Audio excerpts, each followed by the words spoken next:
Right now, I want to talk about how people typically escape side control and why it may not be the best option. And I think this is how a lot of us learned our escapes, and I'm going to talk about why there's a lot of weaknesses and vulnerabilities in this approach. Typically, we're told that we need to frame on our opponent's hips or legs, either with a hand or with another frame here with our elbow.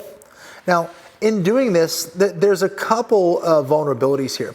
When I'm pushing and I'm extending my arm away from my body, he can also pick that up and then occupy that space even more. And you'll notice I'm not really talking with a very comfortable voice. I'm really feeling his weight right now and I'm in trouble. I can't really move him, and I just gave this to him.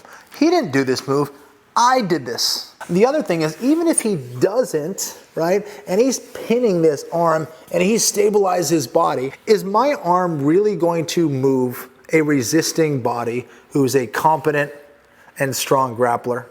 I don't think so. I'm not going to be able to move him with my arm. At least I'm not going to be able to do it. And if I am successful, I'm probably going to waste a lot of energy, or I'm going against an opponent who's just not very good. He gave me the space and I escaped, not because I'm good or I did something great, it's because he made a major mistake. I like working from the premise that this is as perfect a grappler as you can get. He knows how to hold position, he knows how to position his body, and I have to deal with that.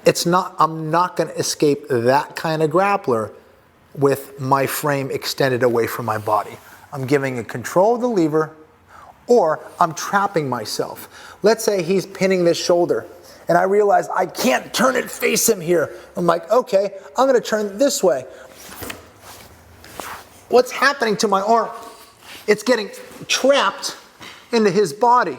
So now I'm in big time trouble. So knowing that, started thinking, okay, well, why are we doing that? Just because that's what we're told? Because I'm supposed to put my hand there? Because it's worked before? Is it the best way to escape? My feeling is that it is not.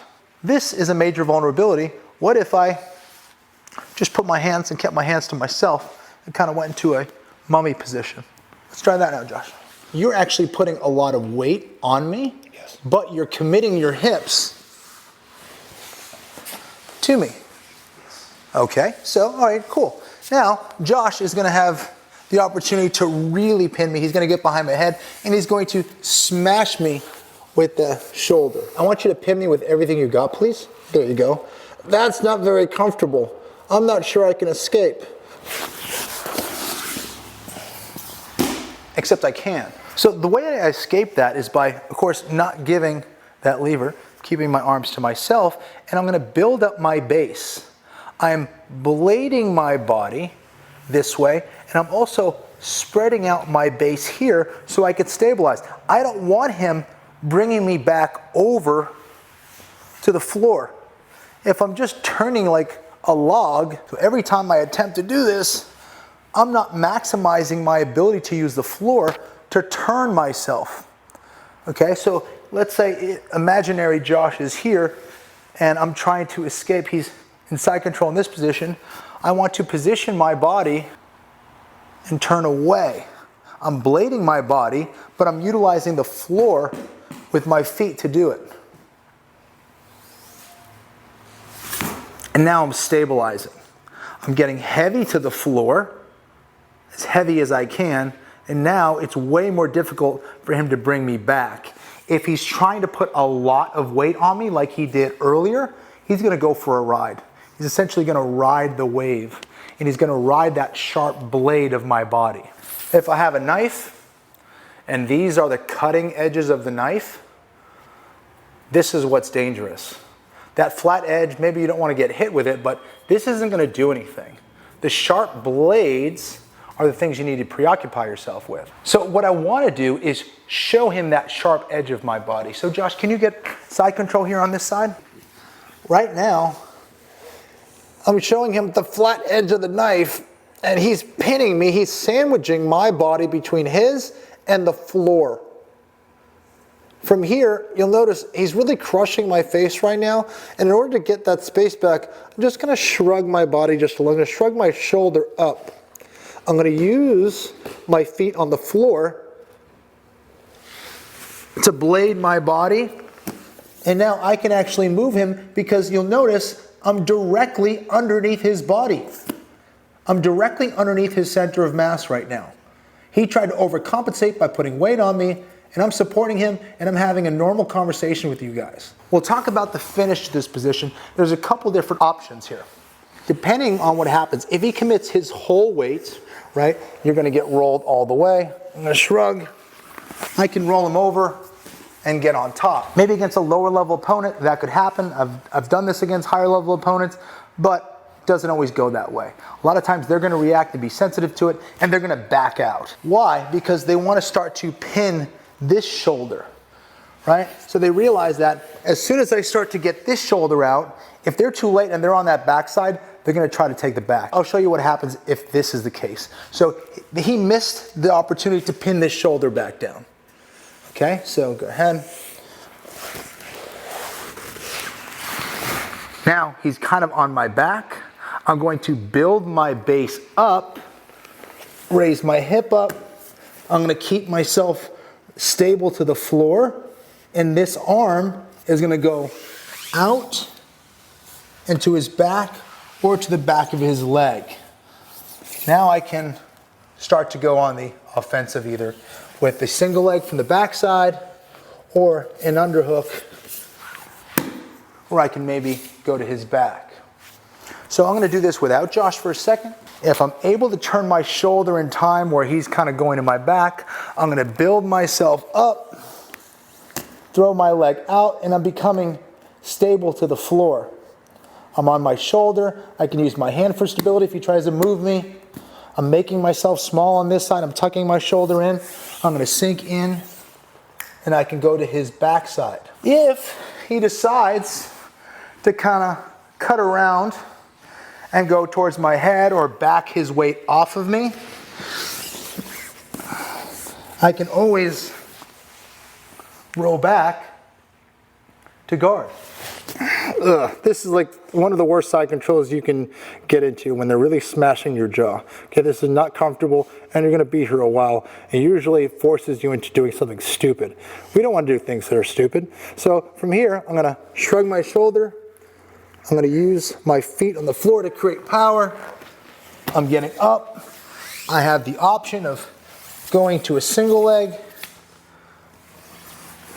or if he's like, so let's say I'm here and you're kind of keeping the weight on me here this a little bit, I can always sink into space. I'm sitting onto my heel and coming out the backside. If I'm here in this position and now right now I can feel his weight on me, I can sink out and go to his leg. If I feel like the weight is off of me a little bit and he kind of sags away from me, I can always just roll right back to guard.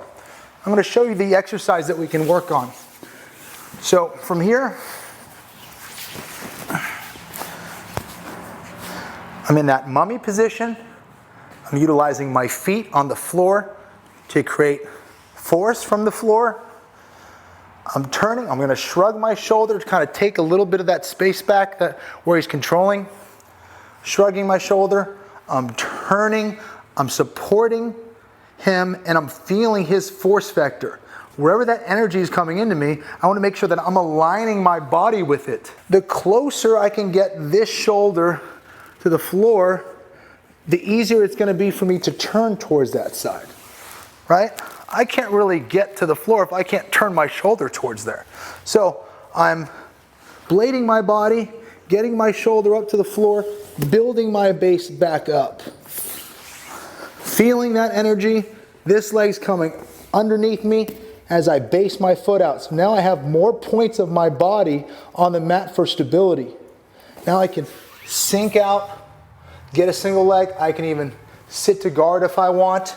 Or if he's trying to go around to my back on the other side, I can collapse onto my shoulder and roll and get back to guard. Again, as we talked about in other instructionals, the more points of your body that are on the mat, the more stability you have. One little point of stability, not very much. Getting more stable, getting lower to the ground, more points. There's more points where I can deal with whatever forces he's gonna put into me. I don't know what force he's going to put into me. So I can't just assume anything. I want to be ready for all possibilities.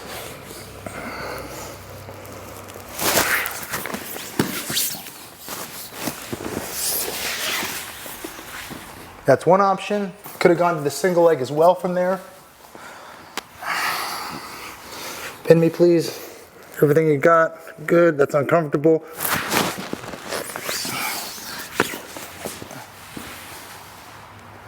There's another option. All right, guys, so we're in the exact same position here, but this time Josh is reacting properly to my counter here. As I go to escape, right, my goal is to turn away. So now Josh shifts his weight to that shoulder, so now I can't bring it towards him. He can't have his cake and eat it too. He can't pin both shoulders at the same time effectively. Not with this technique of blading my body. Okay, he has to choose which side he wants to control, because I'm building up my base such that I'm gonna get out. I can turn my body one way or another. Okay, so now he feels this starting to rise up. He now tries to pin this side. He overcompensates by putting his weight down, and now that allows me to get my other shoulder up. So watch what happens.